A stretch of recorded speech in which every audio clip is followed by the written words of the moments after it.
يا أستاذ. طبعا واقعا أنا الحين حبيت كلمة واقعا. واقعا هل صحيح أن ربكم طوله 60 ذراع أم أن البخاري كذب ودلس؟ واقعا. ترى يمك واقعا هاي الكلمة هذا. واقعا.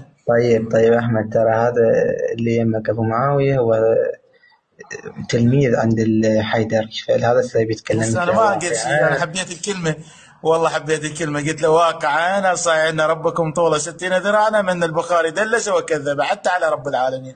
يلا أخوان تفضل. دلس وكذب علينا. جيد، يعني دلس هو دائما يدلس ويكذب، جديد عليه.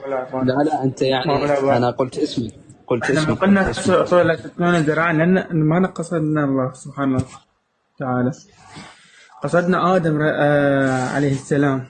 هذا الشغلة إذا من قلنا بصورته بمعنى بخلقه. بارك الله فيك. الرواية تقول خلقت آدم على صورتي.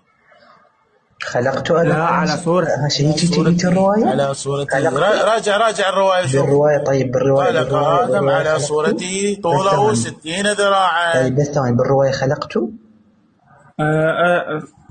ثواني الرواية سندها بمعنى ليس بالطول أخي ما ليس يحدث عن ولكن ما يعني شو تقول. واحد يجاوب أستاذ جزاك الله خير. خلينا نفهم من الأستاذ مهند وبعدين نداخل. احكي انا هجيب لك التفسير. احكي هجيب التفسير.